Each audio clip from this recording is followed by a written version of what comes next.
every other day. He told me it's made the top of his bench stronger and the bottom. He feels bulletproof. It's raised his general physical preparedness. It's added muscle mass on him, actually, without gaining any weight. Yes, sir. Single arm cleans with a dumbbell. What do you think about that? I think it's a little dangerous if you're a good, if you could teach them to do it. I'm more into jumps than I am cleans, but absolutely. I was telling a few people last night that I'm a big component, like to see people do power cleans, power snatches, and squats off their knees. You get down on their knees. I have a fellow in high school. He threw 170. He's at Kent State now. He threw 179 this year as a junior. But in high school, the more he could jump onto his feet with the bar on his back, the farther his throw went. In high school, he did 155. Now he's done 255, and he's thrown 179 this year. That's the first of it. The second is a power clean from the knee, off the knees, while you're down on your feet, like a kid watching television. Power clean off the thighs and onto your feet, and then thirdly, power snatch. If you people have books from overseas, real books from the people that actually invented plyometrics, you don't see them do Olympic lifting. What do? Jumping, bounding, and depth jumps. Okay? And they do a lot of stuff off their knees like that. That's where I got it from. I'm not following what you're saying about cleaning and snatching off your knees on your feet. You get down on your knees. Get down. Can you do it? Are you able to do it? Right here. He's going to squat back. There you go. That's going to build some serious explosive power. I talked to throwers overseas, and they thought it was like retarded that people can't do it, with at least 225. They thought that was like you're not even consider yourself a thrower. Make you jump out of the gym, too. You'll jump. You will jump like you can. If you want to jump, you're going to jump. Yes, sir. Weight vest versus dumbbell. You placed it on a box. What do you think about that? You talk about jumping up on the box? Snatching straight up. Overhead lifts. Explosive movement. 24 inches up. What do you think about that? Okay, now. You got to run that by me again. So, what are you doing? I mean, have the athlete stand on a box And then grabbing, a dumbbell, the weighted vest, coming off the box. you jump off the box with that. Exactly. Okay. You should not do depth jumps if you cannot full squat 2 times your body weight. That's right. If they can do that, but that's a lot for a child.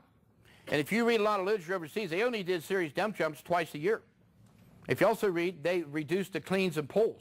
And the pulls and the squats when they did that. You had to be very careful with it. We do very few jump downs. He's one of them. My big guys wouldn't allow, but we do a lot of jump ups. With weight vests, ankle weights, dumbbells, kettlebells, you name it. We also have got the best results by sitting on a box and jumping onto a second box. I brought an NFL lineman from the Raiders in, Pete Champion, played for 5 years. I had him there 2 days. He jumped the longest broad jump he ever jumped by doing that. Sitting on a box, sit on the box, and then... He would sit like, hey, sit on that box and jump out through here. I would like, say this box is lower. Yeah, but here, sit down, do it and jump. Just boom. Okay, No, you got to stand up so you know what you're doing. No, I want you to do a broad jump out. Here, hey, sit like you do. Sit down, stand up. Sit down, then jump like you do. Yeah, there you go. Boom. Then you jump out. Yeah, like that. And this is do that to a box. We do it all on boxes and also long jump. Like plyo training, right? Yes. And this is using weight or just unloaded? We use weight and unloaded. We test ourselves unloaded. That's how we got the guy to jump on a 59. That's how I got mine to 52 also. There's 2 things you have to have. And everybody in this room, there's fast people in this room, and there's strong people in this room. And there's some that's very fast and very strong. But you got one you're going to excel at and one you're going to lack at. You have to have a fast rate of force development, and you have to have absolute strength. You raise your absolute strength and a faster rate of force development, whatever you're in, you're going to be better at it. Yes? Can we train cross plane wise? Have a kid run off a box, jump off the box, and pull an implement with a vest. How can we implement? You're talking about some type of complex training where he jumps off the box, does a power clean? Exactly. Is this for throwing? Yeah. It's tough to work 2 types of strengths in one workout. If you fatigue a person, their explosive power is not going to be there. If you look at fighting, I'm a huge fight fan. Most knockouts occur in half the early part of the fight because that's where explosive power is. The second half of the fight, they rely on endurance, all right, and the power comes down. That's why sprinters, 100 meters, the fastest sprinters don't slow down very much. Then when they slow down, they lose. You can try it. We do a lot of stuff in fatigue. He's done jumps, some of the highest A coaches down, he's jumping on 52 after he did a ridiculous squat workout. 720-pound of band. I don't know how many sets with 235-pound of weight, 720-pound of band, 720 a band and that. Set after 10 sets, then he's jumps on a 52-inch box. That's basically complex training. That's complex. Complex training. That's right, because the same thing Charlie Francis did, heavy weights, then sprinting. It's a contrast. That's what that's right, contrast. It teaches you to do it super fast.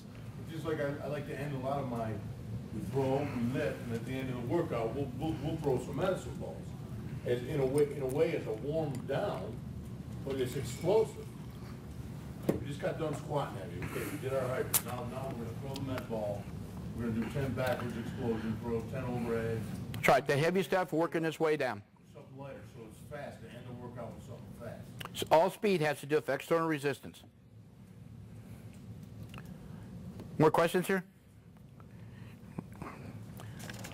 So we understand, you guys all understand the light method. I think you really should try a lot of that. Like this gentleman said. You'll find out the bands are great, they're the best, but sometimes the best, can waste you. We do a lot of, periodically we do weight releasers. You familiar with the weight releasers? They go down, you take 200 pounds down, set in the bottom, the weight releasers jump off the bar and you stand back up with less weight. All right, when we do it two ways. We normally use about, with the weight releasers around 80%, counting the weight releasers, set on the box, it releases, we jump up to 60%. That's for dynamic speed work, okay? And a workout, they'll also do a second rep, so let's say they'll do 10 doubles, of course they're doing 8, one list with the weight releaser, because the weight releaser's off the bar at that point. We also use chain. I have special weight releasers, but the chain, it deloads systematically. Instead of everything, boom, jumping off like that, we use bands and chains and weight releasers. If you've ever seen my reactive method tape. When we go down, that way it deloads proportionately. You don't have this tremendous shock. Then it jumps off. You use chains, so you know what I'm talking about, right? Okay. Yes, sir. You were talking about jumping on a box with a dumbbell. Yes. So basically, that's like doing jump squat, That's right. probably with less pressure on your lower back. Well, you're only, you're on the air. You're only clearing a box so much, so you're not having a long drop phase. And then you step off the box. We step off the box. Step off the box, go back. What did you say yesterday? 4 sets of 4? Is that 4 sets of 4. We like to do around 4 sets of 4. Then you gradually work the way. And the height of the box. 4 sets of 4 to 80% box. If you could jump on a 40, 80% of that's 32 inches. Pick optimal boxes. Yes, sir. Overhead work. What do you recommend? We do overhead. I mean, only thing overhead we do is dumbbell presses and barbell presses, okay? As far as what I recommend you people doing is the push jerks. All the throwers I've ever seen, the greater the push jerk, the farther they threw. That's exactly what I'm saying about this thing on the ground. If your boy broke a record with his kneeling squat and he could push jerk more, chances are he'll throw more. You don't have to take him out and find that out. It's better to go to a contest with fear. Fear is a great thing. You think you don't want to fail on everybody, and if you're trained properly, you will succeed. If you have to have a plan. Louie, can we go overhead? Can we go overhead with bands? Sure. Absolutely. And the light method is a great way. I've had a lot of colleges do a lot of power cleans with the light method, and their power clean went straight up. If you're into power cleans and even the full squat, catching a bar in a full squat, you can't use the bands we do, but if you use a single mini band, so you pull the bar up, and let's say it's got 40-pound tension, jump under, your squat under will get quicker,